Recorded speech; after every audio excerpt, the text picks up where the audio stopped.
Le régime chinois s'inquiète que l'actuelle crise économique mondiale puisse affecter les contributions financières au Fonds vert pour le climat.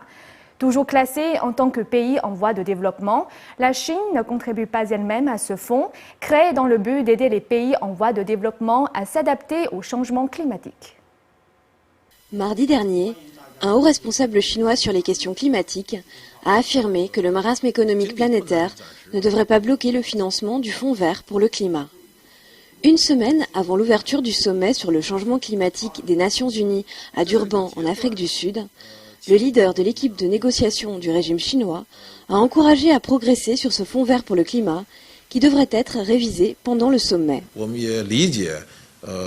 Nous comprenons les difficultés des nations occidentales, mais nous devons parler maintenant des mécanismes de financement à long terme. Si vous rencontrez des difficultés aujourd'hui, alors vous contribuerez moins. Mais à l'avenir, vous devrez respecter les critères de financement.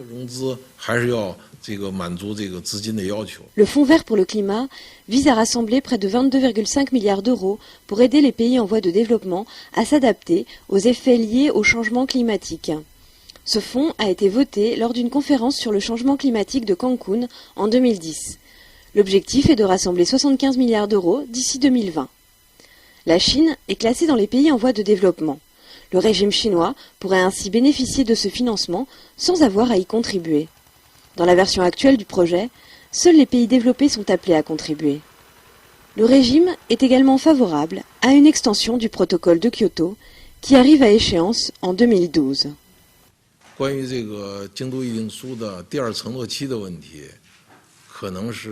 Lors de ce sommet, nous pourrions nous concentrer sur la question de la deuxième période du protocole de Kyoto. La communauté internationale devrait respecter le protocole, les accords, les autorisations et les critères imposés par l'accord de Cancun. Chacun devrait s'efforcer de trouver le meilleur arrangement pour une seconde période du protocole de Kyoto.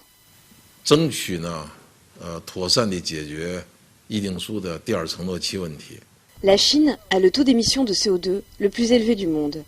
Mais en tant que pays en voie de développement, elle est exempte des mesures de restriction imposées par le protocole de Kyoto.